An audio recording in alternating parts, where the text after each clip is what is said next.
Hey everyone, come on in. It's book club number 43. This is the book. This is the book. Come on in, everyone. Good to see you all.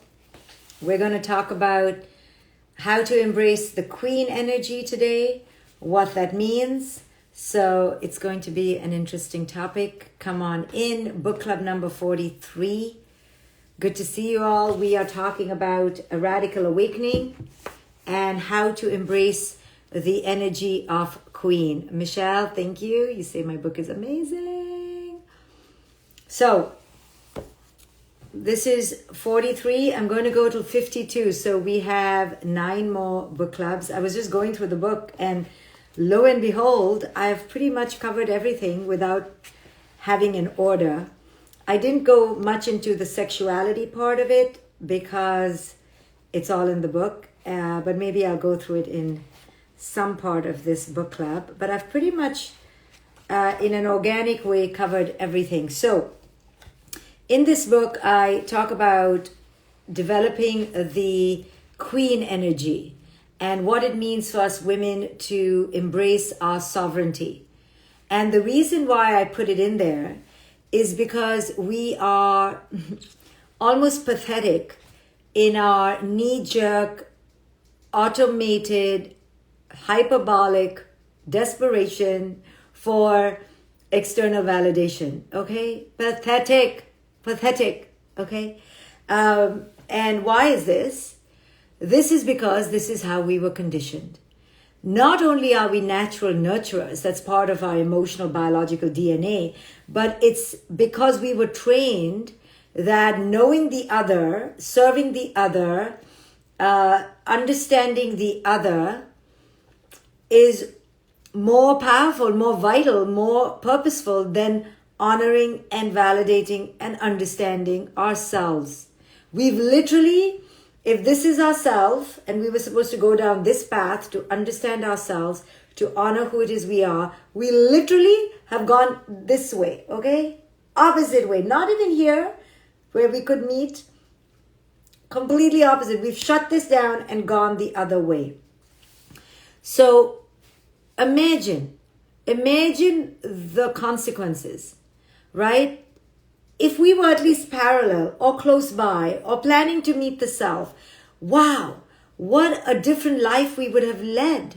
Now, this is not to enter regret or reminisce about missed opportunities. You know, I'm never about living in the past. We're here now. But the now is informed by the past. We must understand the past, but not to live in the past. We must understand the past in order to understand how the F we got here. So that we're not like, oh, how did I get here? Must be the evil other person. Must be my mother-in-law. Must be my damn child. So we understand the past to understand, hello, you were part of every moment, at least after the age of 22, 25. And that's how you got here. You could have changed your path at 26, 27, 28. No, I didn't. So that's how I got here. So we understand the past, not to live in it, not to drown in it, not to romanticize it. Okay, don't do that. Not to have nostalgia. Oh, remember those days when we used to walk together, holding hands? No, stop it. You're here now.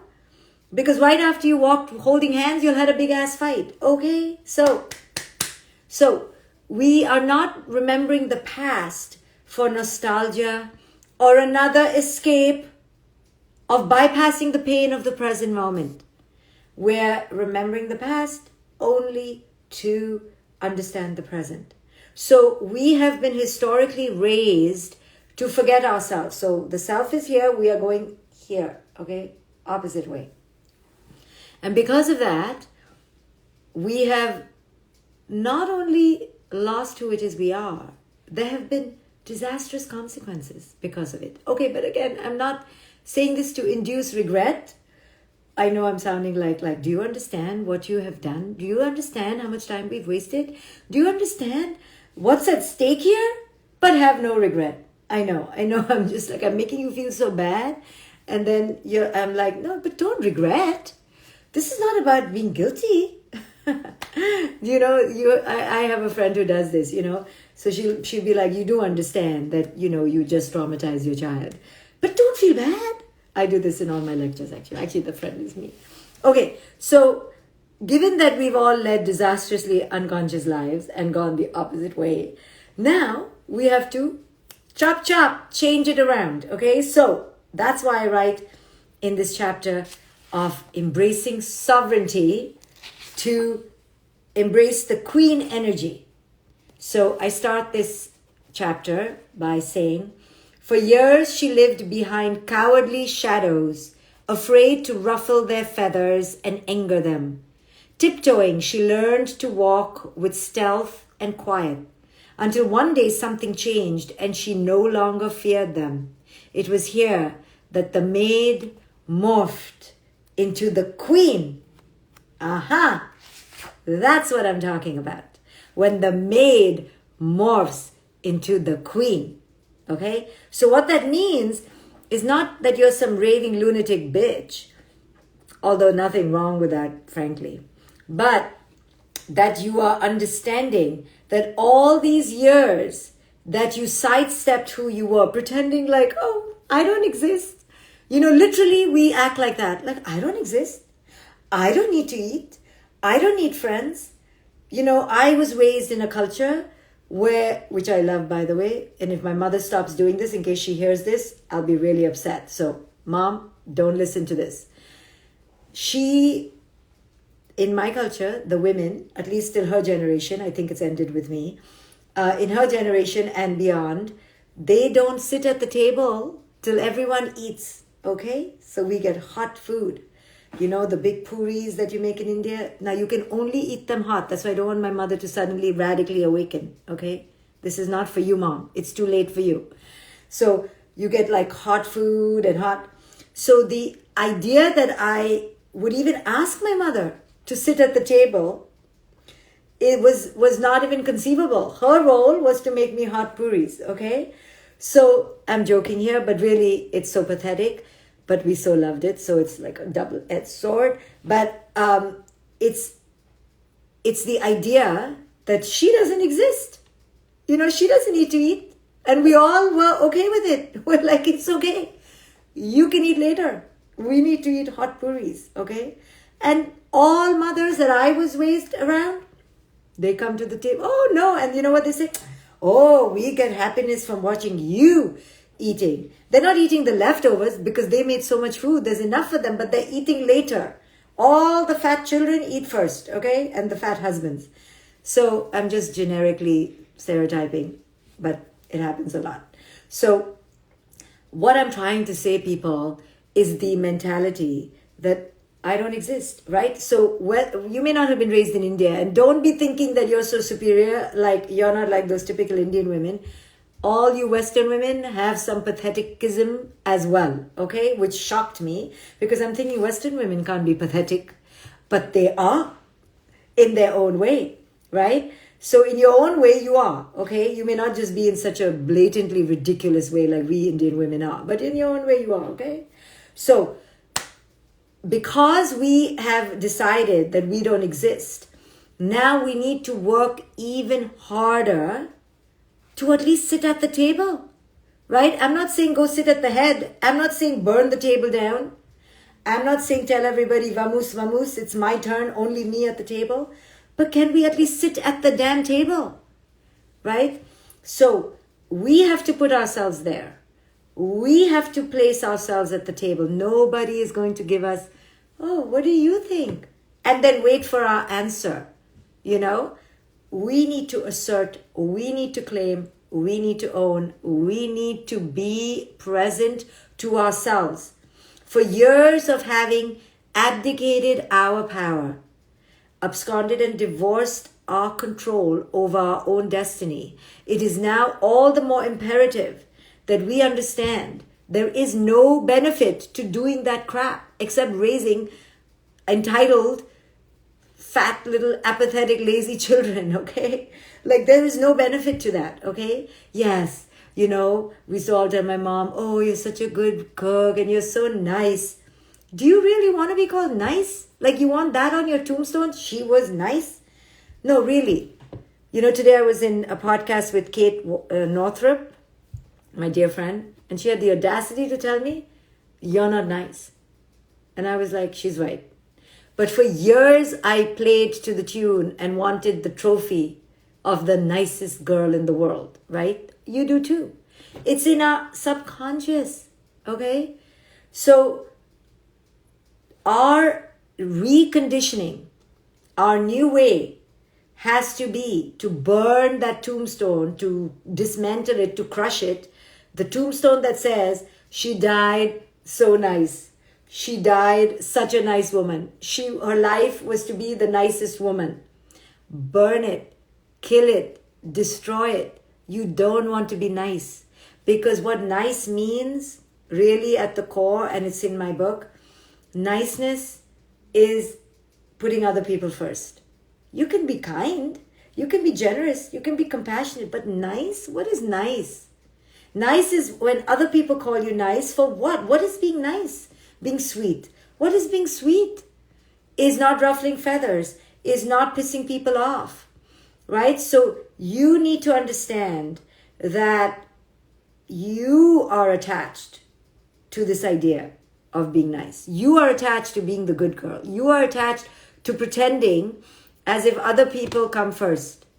Actually, if you think about it, it's ridiculous, right? That other people come before this being. Who's in charge of this being? Who does this body count on? It counts on this mind. Who does this mind count on? This mind, this heart. Who does this heart count on? Our consciousness. Who do you think is going to take care of this if not you? Your parents? You saw what a bad job they did of that already. They couldn't do much. Your partner? Okay, your partner can be lovely, but they cannot fix you, they cannot heal you, they cannot take care of this. This can only be taken care of by you. So if you're taking care of everyone else beautifully, or trying really hard, but not taking care of yourself, you are lying, you're betraying, you are enacting a great act of war against yourself. Because this is your first responsibility. This. Now, along with this can be 10 other people, but this has to be on the table.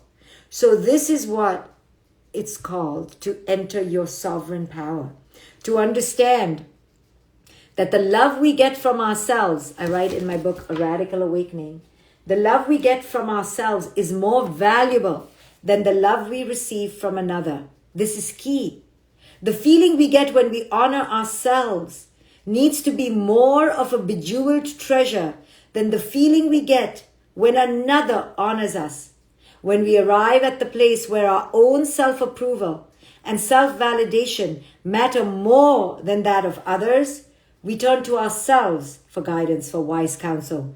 Instead of calling a friend, we call on our inner self.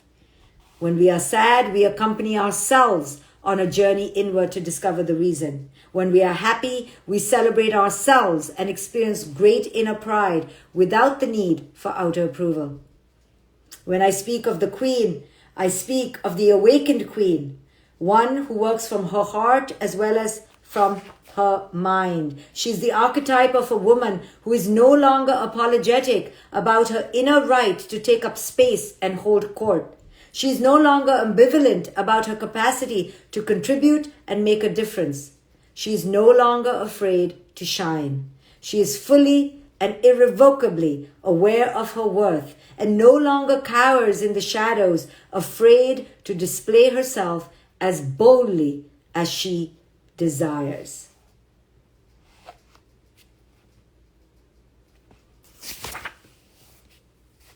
When we remember our own true worth by channeling our inner queen, we are able to separate who we are from another's beliefs about us. This stepping into worth is a key ingredient in our growth. It is what the queen does with ease. So this is what we're talking about, a queen. Entering into your queen power, entering into your queen energy, what that means, why it's so important, especially for us women, because we've spent years in a fog, acting like our virtue is to put other people first, acting as if that is a sacredly noble thing to do, when it's actually just BS conditioning. It's a conditioned way to be. It's not true. There are no points in wherever you're going in the afterlife for being nice. No. There are great points in the present moment for being authentic. So what are you going to be? What do you want on your tombstone if you have one? She was nice, or she lived her life her way authentically to the fullest. Decide how you want to live your life and bring it into the present moment. This is the moment where the future begins to manifest itself. There is no future. Everything is happening right now. Okay, everyone. Thank you for joining my book club. I'll see you when I see you. We were talking about a radical awakening. Buy it for your sisters.